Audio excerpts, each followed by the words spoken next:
toujours adoré les systèmes d'organisation. Quand j'étais petit, je cherchais toujours à planifier mon temps et à essayer d'organiser ma vie. Quand j'étais en cinquième, je faisais toujours, genre je faisais des plannings pour quand je rentrais chez moi. Moi je devais faire du sport, ensuite j'étais en cinquième. Et en vrai je tenais presque pas en fait le planning, j'adorais faire des plannings, mais à chaque fois ça durait 2 semaines et ça s'arrêtait quoi. Je sais pas pourquoi je kiffais à ce point-là organiser ma vie, même si je savais que j'allais pas le tenir quoi, le planning. Dans son livre Où est le sens, Sébastien Boller présente une partie du cerveau qui s'appelle le système singulaire et qui est en gros relié à notre besoin de structure, de sens profondément ancré dans notre cerveau et que la recherche de sens, c'est un moteur essentiel à nos actions. En gros, le système singulaire, il est lié à notre besoin d'ordre dans nos vies. Si on a trop de chaos, c'est la panique dans le système singulaire et on se met à stresser et à avoir de l'anxiété.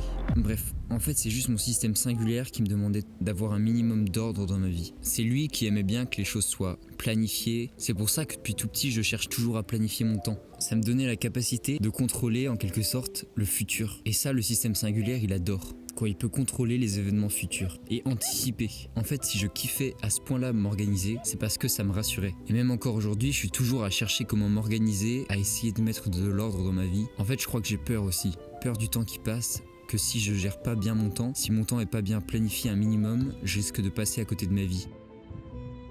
Avoir un plan, des objectifs, ça me rassure. Alors je crois que j'ai tout essayé pour répondre à ce besoin d'ordre. J'ai essayé toutes les méthodes d'organisation possibles pour que mon cerveau se dise t'inquiète, tu gères, t'avances vers tes objectifs, tu gaspilles pas ton temps. Mais à chaque fois, ça marchait pas. À chaque fois, c'est le même cycle.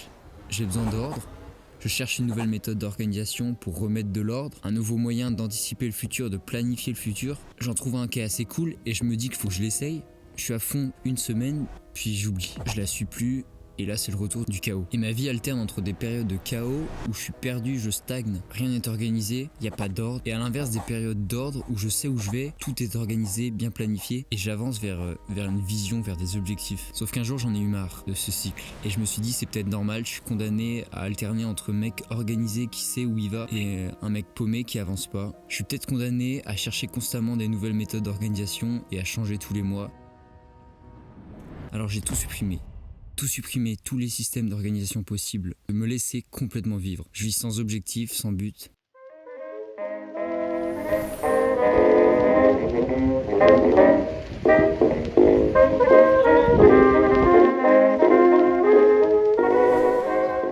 Et en vrai, c'était cool, mais très vite, je me suis retrouvé face à un problème. Le problème, c'est que je perdais mes repères.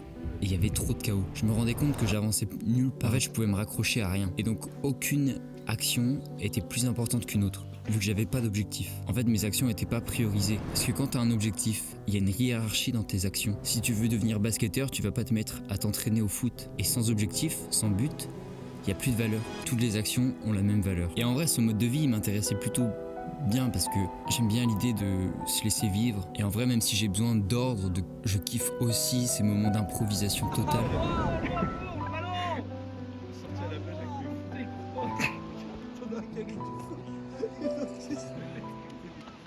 Le problème, c'est que je peux pas me mentir à moi-même et il y a des choses que j'ai plus envie que d'autres dans ma vie. Il y a des choses que je veux réaliser dans ma vie et quand j'étais dans ce mode par défaut, je le savais ça. Je savais que mes actions étaient pas en accord avec ce que j'avais vraiment envie. Il y avait aucune hiérarchie dans mes actions. Ces moments où je me disais que je me laissais vivre, je les vivais pas vraiment parce que je les subissais. Je culpabilisais de pas avancer. En fait, c'était pas choisi. Ces moments sont précieux quand tu décides toi-même de te laisser vivre, mais quand c'est subi, c'est beaucoup moins drôle. Quand tu te laisses totalement vivre alors que tu as envie de certaines choses dans ta vie, tu vis plus une vie intentionnelle, mais subie. Et le risque de vivre une vie pas intentionnelle, c'est de passer à côté des choses qu'on a vraiment envie de réaliser dans sa vie. Et je pense que la clé quand on cherche à atteindre des choses dans sa vie, mais qu'on veut aussi profiter de sa vie, la clé, c'est de vivre une vie intentionnelle et où les moments de laisser vivre soient choisis, pas subis.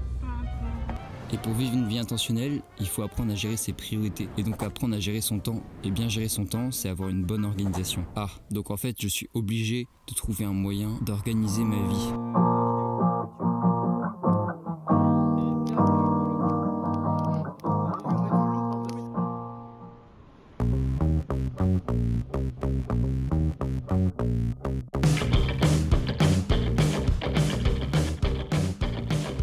En fait, ce qu'il me fallait, c'était pas une énième application pour gérer mon temps, mais en fait, avoir un système d'organisation qui soit simple. En fait, qui permette juste de combler ce besoin d'ordre que j'ai. En fait, un système d'organisation qui permette de garder un niveau stable d'ordre dans ma vie. Et la solution que j'ai trouvée, c'est d'utiliser un journal. En fait, je me suis créé une sorte de bullet journal. C'est une méthode où le principe, c'est juste d'utiliser un journal et de regrouper carnet de notes, agenda, tout dans un seul journal. Et en vrai, c'est une dinguerie parce que tu peux pas partir sur Insta avec un journal. Tu peux juste te concentrer sur planifier. Et en fait, je trouvais ça logique de pas utiliser quelque chose de digital, de numérique, sachant que c'est ce qui me fait la plupart du temps perdre mon temps. Bon, pour s'organiser, il faut gérer ses priorités. Et donc, pour ça, il faut les définir. Dans ma vie, j'ai une sorte de boussole. Le fonctionnement de cette boussole, il est simple. C'est l'acronyme VOH. Vision, objectif et habitude. Tout commence par une vision, c'est-à-dire la vision du moi idéal, du futur idéal à plus ou moins long terme, 1 an, 3 ans ou 5 ans. Et dans les différents domaines de ma vie, corps, donc que ce soit l'aspect esthétique de mon corps, mes capacités physiques ou ma santé physique, esprit, mon mindset, mon état d'esprit en fait, et ma santé mentale. Mentale, c'est toutes mes compétences mentales en fait, toutes mes capacités intellectuelles et mes connaissances. Sociales, c'est mon rapport au monde qui m'entoure, aux gens que je fréquente, et travail. Ensuite, une fois que j'ai cette vision, je me crée des objectifs en reprenant les 5 domaines et en faisant bien attention à que ces objectifs soient smart. Ensuite, j'en tire des habitudes à mettre en place pour atteindre ces objectifs. Et cette boussole, je l'actualise dès qu'elle se dérègle. En fait, les moments où elle est déréglée, c'est ces moments où je suis complètement dans le chaos et où je suis pas organisé. En fait, avoir cette boussole, ça me permet de prioriser mes actions. En gros, la méthode du bullet journal, elle est hyper simple. D'abord, tu as l'index qui sert à localiser tout le contenu du journal grâce au sujet et au numéro de page. Ensuite, tu as un gros calendrier de l'année. Tu mets tous les événements qui sont au-delà du mois en cours. Ensuite, tu as une page pour le mois qui est en cours où tu notes d'un côté le calendrier du mois et moi je mets aussi mon habit tracker, donc le suivi de mes habitudes sur cette page. Et tu peux aussi noter toutes les tâches que tu as à faire dans le mois. Et ensuite, le dernier truc, c'est juste un journal quotidien où tu mets chaque jour, tu marques la date et tu marques les tâches à faire et les notes, tes pensées qui viennent. Et en gros, ça me permet de faire une to-do list chaque jour, de savoir ce que j'ai à faire chaque jour. En gros, tu utilises ce qu'ils appellent des puces. Avant que d'écrire quelque chose, tu mets un petit signe pour dire si c'est une note, une tâche. Si j'ai envie de réfléchir sur un sujet en particulier, je note le titre du sujet et je vais le noter dans l'index, le numéro de page. Hop, j'écris ce que j'ai à dire sur ce sujet. Et si un autre jour, par exemple, j'ai envie de réécrire sur le même sujet, et ben, je vais juste noter la nouvelle page dans l'index. Et comme ça, j'ai une suite de pages où se retrouve le même sujet. Je sais pas si c'est très clair, mais dans ma tête, c'est très clair. Et j'utilise encore des applications comme Notion et tout ça, mais c'est plus pour écrire mes vidéos, mais pas pour organiser ma vie en gros. Au début, il fallait prendre l'habitude d'écrire sur le journal tous les soirs. Et il y a des soirs, j'avais juste pas envie. J'avais qu'une seule envie, c'était de me coucher dans mon lit. Mais quand tu sais que c'est juste hyper important, en fait, être organisé, c'est apprendre à gérer sa ressource la plus précieuse, le temps. Et donc, garder cette habitude d'organiser mon temps le soir, ça me permet de faire plus de choses dans ma vie et surtout de vivre une vie plus intentionnelle. Et puis le journal, c'est juste une manière incroyable de structurer ma vie, d'avoir une clarté mentale au quotidien. Le fait d'écrire, c'est dingue. J'ai l'impression que ça vient rapporter de la clarté dans mon esprit. Ça apporte le besoin d'ordre dont j'avais besoin. Le fait de tous les soirs consacrer du temps à la planification et à plaquer mes pensées sur le papier, ça a quelque chose de magique. Mais la question c'est, est-ce que ça va tenir? Ou alors comme toutes les autres méthodes, ça va finir par me lâcher. En fait, il y a un truc de différent avec le journal. C'est plus moi qui m'adapte à une méthode d'organisation, une application, mais avec ce journal, c'est la méthode qui s'adapte à moi. Le journal, il devient ce que j'ai envie qu'il devienne.